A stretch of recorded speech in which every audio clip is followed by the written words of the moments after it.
Welcome to a day in the life of the Onguma Reserve.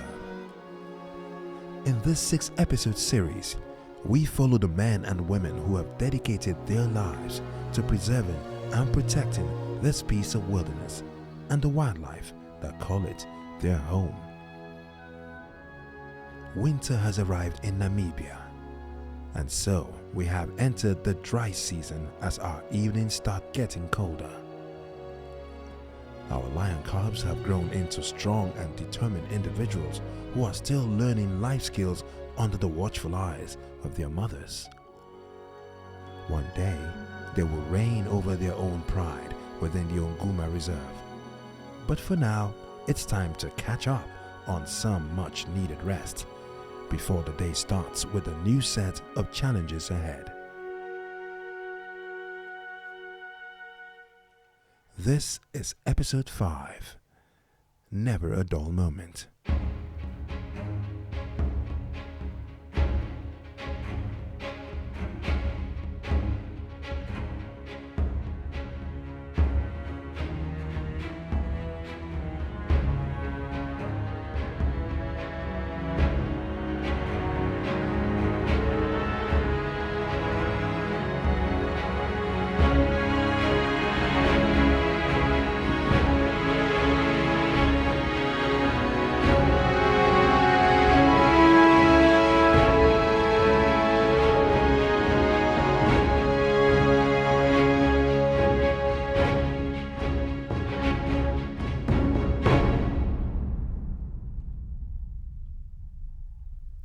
It's 6:30 in the morning, and we start our day at Forest Camp, formerly known as Etosha Aoba. Forest Camp is located deep within the Tamboti tree thicket, alongside a dry riverbed, quite a distance from any of the other camps. Our guests start their day with a cup of coffee on the elevated viewing deck, overlooking a large newly constructed waterhole. As the Forest Camp staff prepare our guests for their morning activities, the first group of guests make their way out to the Onguma airport to try to locate the Lion Pride. And with some luck, we managed to locate them close to the runway, enjoying the fresh morning breeze. Full bellies, but always time for a quick game. With each passing month, these cubs grow into skilled little predators as they are exposed to more life lessons, carefully orchestrated by their protected mothers. Female cubs usually stay with their natal pride, whilst male cubs often leave by the age of 3. This all depends on the available prey within the pride's range and whether the dominant male pressurizes them to move out or not. Yona knows firsthand what it's like to live alone in the wild. I've been on my own and lived alone for the last 10 years. And I guess, the lodge people, there's a bunch of people staying at the same place, not too far from each other, but every house I lived in was isolated far away from anybody else. Which is, a lot of people ask me how was I able to, or how am I able to live such an isolated life, not a lot of friends around, not a lot of people around. And my answer is always, I don't need people around me because I've got the bush around me and nature, and I'm so busy, and there's always something to do that you don't get bored, and to sit down and to feel sorry like I'm alone, and I wish I was at my friends or in town having a drink or whatever. So it gets to you sometimes, the loneliness, and believe me, I wish I had a girlfriend or a wife. But I'm sure that will come at the right time.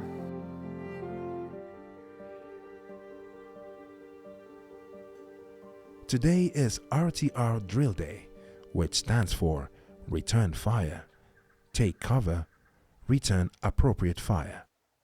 The drill will take place at our designated shooting range close to HQ. I do have a saying, the 7 P's of life.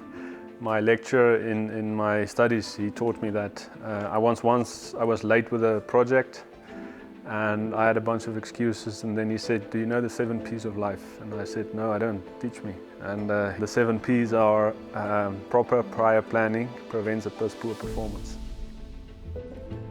Proper prior planning is vital for reserve management as well as conservation. But we should always be ready for the unexpected. Let's get training. Today we're going to do some shooting on the range. We're going to do a drill called RTR, and RTR stands for when you are patrolling in the field and all of a sudden a poacher shoots at you, you return fire in the general direction. So what we want is not accurate fire, we just one shot back at him. And then to take cover, because now we've got one shot in his direction, he's afraid. Now we have time to take cover, we take cover, and then we search for him, and then we return accurate fire. So it's RTR drill. We're gonna drill now.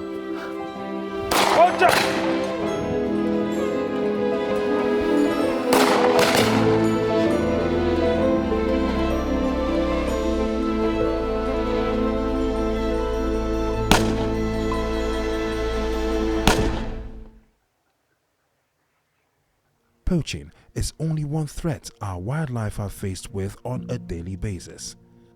We try to run a sustainable operation whereby we eliminate or recycle our waste as much as possible. One of our most recent developments, a glass crusher. So this is now the same cement we're using in the concrete at that side. You can see here all the glasses, everything is in here as well, and we are making bricks of the same material. Here you can see some of the bricks over here, and then if we try to break it, you can see it's very, very, very tough. And then as well you can see all the parts of the glass in the cement here. Now over here at the back is our crusher. Inside here is a shaft. On the shaft is chains, and then it's driven by electrical motor. It turns the shaft around with all the chain, and basically as the bottle goes through, it crushes it and hits it into a powdery dust with little bits of shards in that as well, and then comes out here. We fill one of these ton bags up, and then either the JCB or the tractor comes, pick it up and move it to the area that we need it. Pieter is our go-to guy for these kind of projects. Pieter and our operational manager, Gary, are two of our longest standing employees at Onguma. Pieter and myself have been here close to 10 years now. So we've worked together for a long time. Pieter's quite a fiery has quite a fiery temper, but he's got a very soft heart. Great to work with, always willing to do anything. He might give you a hard time initially, but he will do anything for anybody. He's an absolute pillar of Onguma.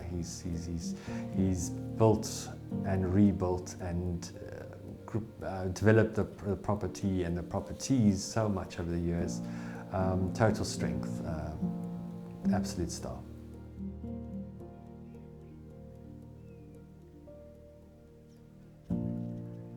You guys followed us now for 3 months, and some stuff is happening, and we're gonna get very busy. So next time you come, hopefully there will be bunch of changes here, and you guys will almost not recognize this place. We try our best to use local resources and in-house talent to get projects going. Another one of our many projects currently underway is developing our new staff uniforms. We are in one of our laundry rooms with Evelyn and Kiara, who are heading up this venture. Donovan, do you have your scissors or something to help? Please. This involves a lot of design work, sewing, adjusting, and fitting sessions to ensure the colors and style match not only our staff, but our brand vision too.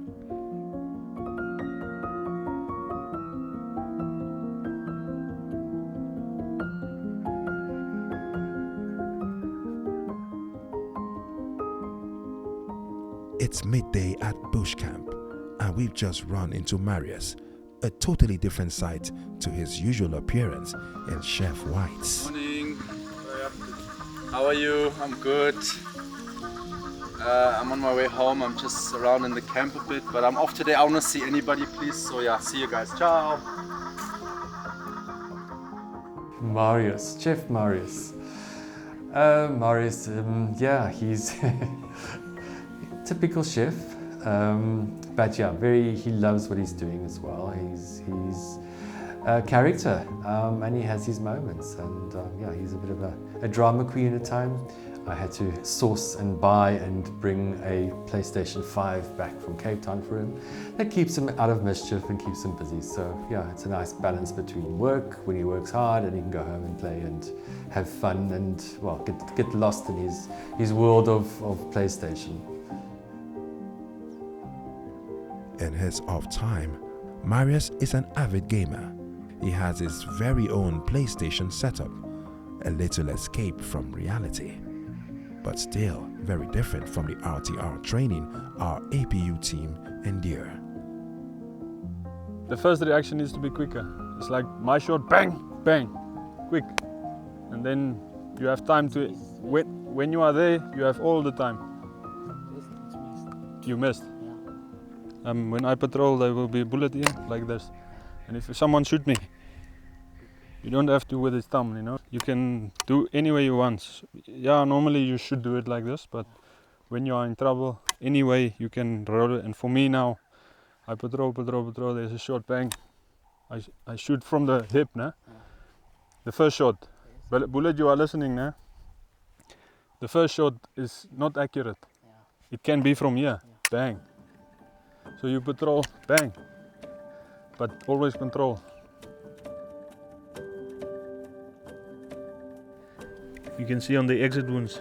Weapons are only ever used for defense, since the intention is never to kill anyone. Yeah, it's good shooting. But we are out in dangerous circumstances, so we have to be alert at all times. A little different to the nature of a lion that has to hunt for their prey.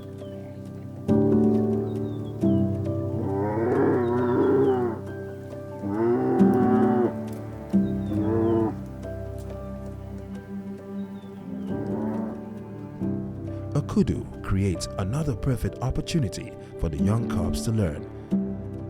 At this stage, they will be too small to take down a fully grown antelope. But the kill enables the cubs to learn mealtime etiquette, watch body language, and not to get in the way of the alpha males.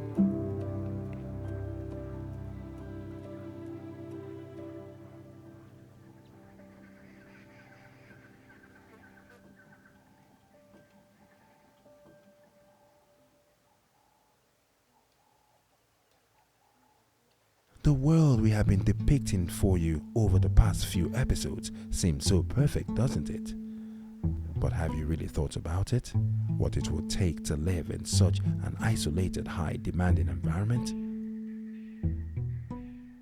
How can I say that? My friends, they bring over, you know, somebody they think I can get into a relationship with, and a lot of the times I hear the story of I can do this for the rest of my life, and you know how great it is because you're in the starlights, you know, with a glass of red wine, and you see the lions and all the animals and all that. But I always say that yes, that's fun for a weekend, and when they come to visit, you know, it's just for a weekend. And the other thing is they only see the nice stuff, you know, going on a game drive, seeing the animals and stuff, but they don't realize that this is my job, and when it's a job, you know, there's a lot of hard work going into the reserve and everything I do, and which they don't really see or sometimes understand. So it looks pretty, but it's definitely not easy, and I don't think a lot of people realize that. Yeah, it's hard work.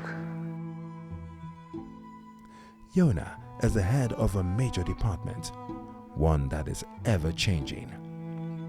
But what actually goes into reserve management? Yona is responsible for all things related to the greater Onguma Reserve.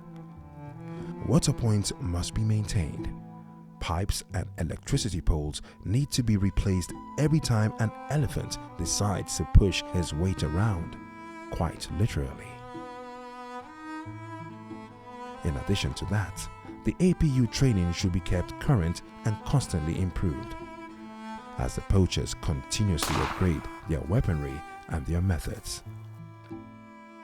Camera footage should be reviewed and wildlife management strategies need to be implemented.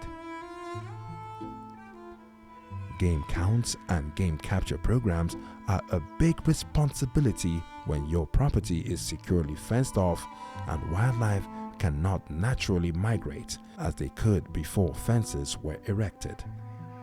And this doesn't even account for the spontaneous events that take place daily.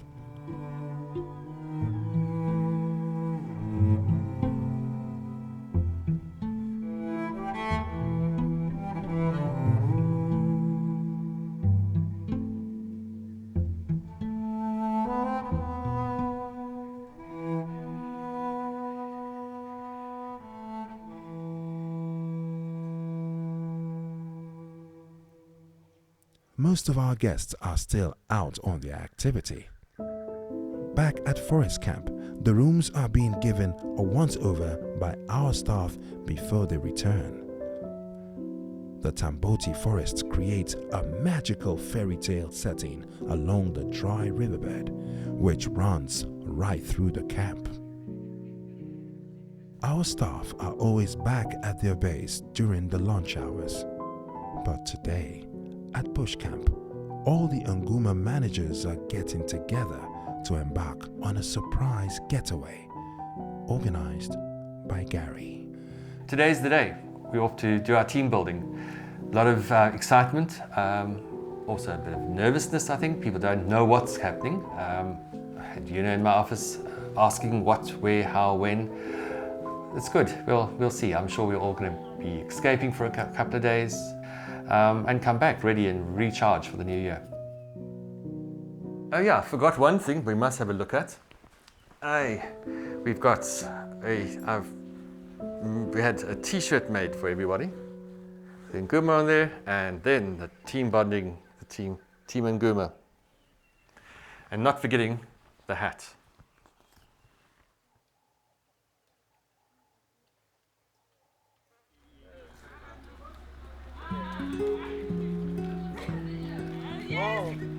No music, please. Yes, I'm the driver. I'm not driving with it. Look, which side is his feet? You don't even know how to Drivers don't drive. sit like that. What do you want to drink? Nothing, but let's just go. Oh, you're eager to go. Two-tone.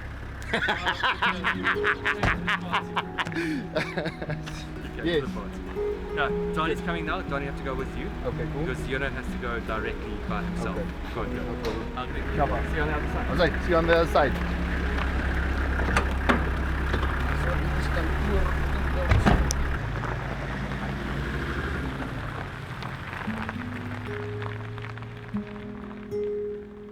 And they're off. A surprise team building weekend awaits.